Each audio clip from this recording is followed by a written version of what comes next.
Hi everyone, we were studying chapter 11, past to modernization. This chapter we were studying about China and Japan. So many things we have studied in the previous part of China, its physiography and the people, those who were the emperor at that time, that Manchu dynasty, then Sannyas Sen, Mao's and so many other. So these all were the part of China's history, and these all things are indicating how we were evaluated ourselves from this particular they evaluated themselves from this particular struggle time and it has become the powerful country. आज हम देखते हैं कि China ने अपने आप को बहुत ज़्यादा डेवलप किया है इकोनॉमिक वे में, टेक्निकल वे में, and they have increase their exports also.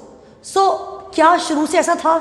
नहीं, ऐसा नहीं था. So the way as India has faced several struggles and the freedom movement, the same way China has also faced so many struggles and the movements. So here we are going to see the few points of that. The first of all, that 5 loves of Mao and Mass Organization. Today we are going to just focus on the particular topic when the particular leaders are there in the country. So Gandhi ji the hamare yahan. So he emphasized on non-violence and truth. So the leaders are there, those who are going to focus few principles and these principles are becoming the ideology for one country. वो principle उस country की ideology बन जाते हैं. So in the same way we can find 5 loves of Mao and Mass Organization. अब माओ के 5 loves किसके लिए था? क्योंकि हमने पहले पढ़ा था कि माओ was the person who wanted to create the socialist man. So Mao's concern was with the creating a socialist man who would have 5 loves. अब माओ का जो emphasize था वो किस पे था? एक socialist man जो था वो develop हो जो कि 5 loves को emphasize करे. वो love होना चाहिए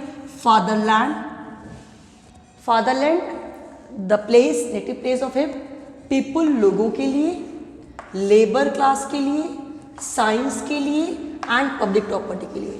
These are called 5 love which were described by Mao in his ideology. किन किन बातों के लिए faith होना चाहिए, trust होना चाहिए, love होना चाहिए? Fatherland, people, labor, science and public property. These are the things which should be with the person which is called socialist person. उसका जो concern है वो इन 5 चीज़ों के लिए होना चाहिए. Then mass organizations were created for farmer, women, student and other groups. Farmer, women, students और दूसरे ग्रुप्स के लिए mass organizations जो थे वो create किए गए. So this was the thing कि how the Mao just introduced 5 loves. कौन से थे वो? Fatherland, people, labor, science and public property. And mass organization किन किन के लिए होना चाहिए? Farmer के लिए, women के लिए, students के लिए and other groups के लिए. तो क्या होगा? if the mass organizations are there, so they will see the demands and the needs of the particular groups and the particular people and they will try to solve out the issues of those. अगर हमने farmer association बनाई तो क्या करेंगे? वो farmers के welfare के लिए उनकी क्या नीड्स है उनको आइडेंटिफाई करना, उन्हें फुलफिल करना. if we have made the union for the women, they will do the same thing. For the student, they will also do the same and other groups. So every group will have their own particular interest with them and they can find out. अगर हम student group की बात करें तो students know better about their interest कि उनका interest कहाँ है, उनकी क्या नीड है, उसके बारे में वो ज़्यादा जानते हैं. So these groups were created in the form of mass organisations. Then all China democratic women's federation. अब जो पार्टीज बनी, जो फेडरेशंस बने, उनका डिटेल अगर हम देखें तो क्या है? All China democratic women's federation had 76 million members. अब देखिए कितने सारे मेंबर्स बन गए. अगर हम फीमेल फेडरेशन की बात करते हैं तो 76 मिलियन मेंबर्स थे all China democratic women's federation में. Then if again we are going to study about student federation, so 3.29 million members were there in student federation. तो 76 मिलियन तो किसमें थे आपके? All China democratic women federation में, और 3.29 million members किसमें थे आपके? ऑल चाइना स्टूडेंट फेडरेशन में. So these two were the main particular organization which were seen there, which a large membership, एक बहुत बड़ी membership के साथ में फीमेल्स और स्टूडेंट्स के जो ग्रुप बने, that we can see here. Along with that maximum attention to the industrial organisation and economic growth. अब ये दो जो इंस्टीट्यूशंस बने थे, ऑर्गेनाइजेशन बने थे, federations, which were not sufficient, we have to focus on the industries and the economic growth also. So for the same, we have to put efforts for development of these industries and economic growth. So we have to establish the federations and the organizations with the same field. हम industrial area में और economic growth को establish करने के लिए भी अपने organisations को इस्टेब्लिश कर सकते हैं।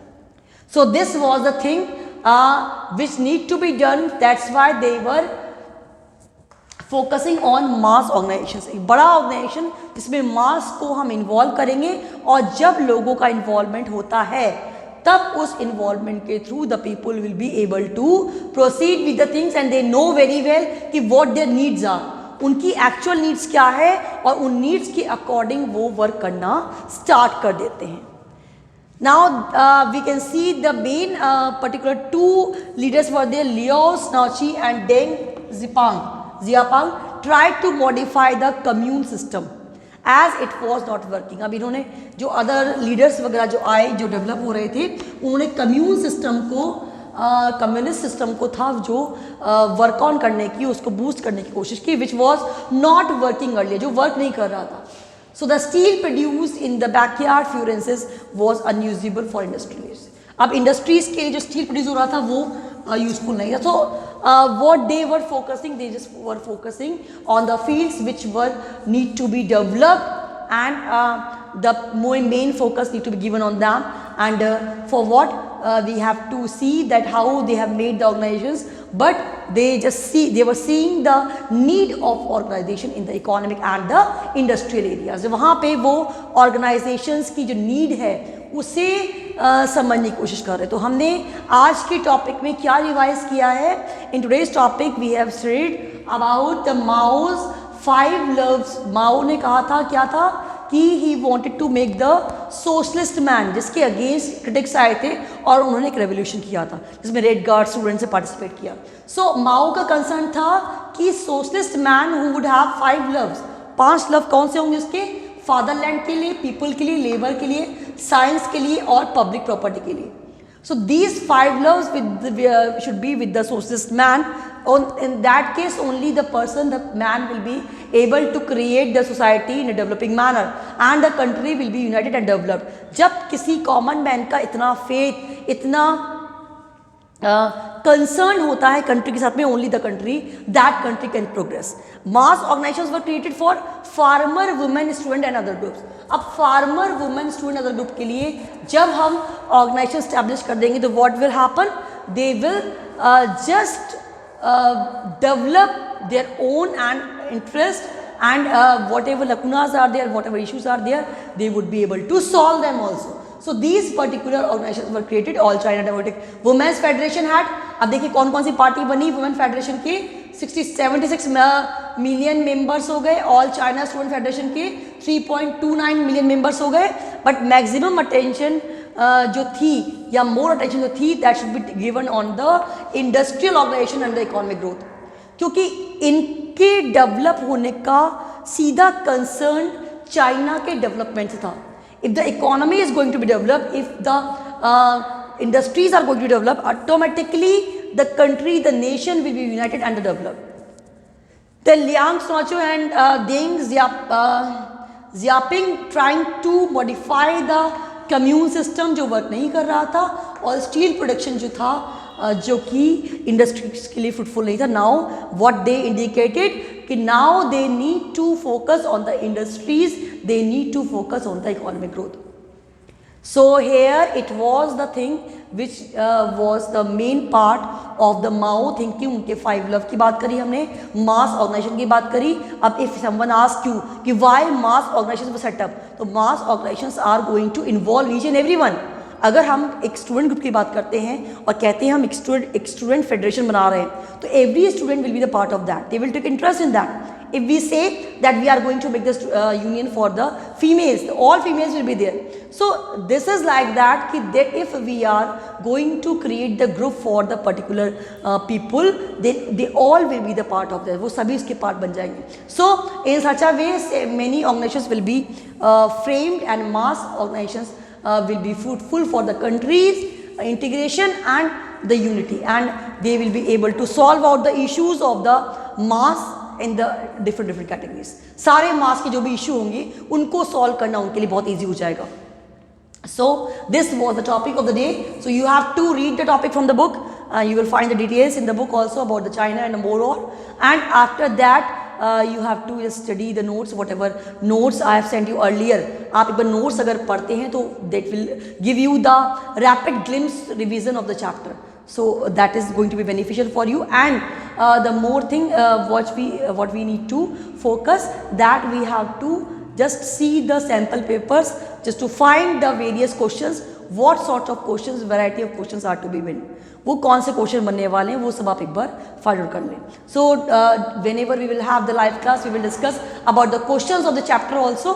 How many questions can be? Image based questions होते हैं, map based होते हैं, brief होता है, detail, MCQs, every sort of questions can come. So you have to prepare accordingly. तो आप line to line पढ़ें and focus on the each and every topic of the chapter. So that's all for the day. Do revise. Thank you so much.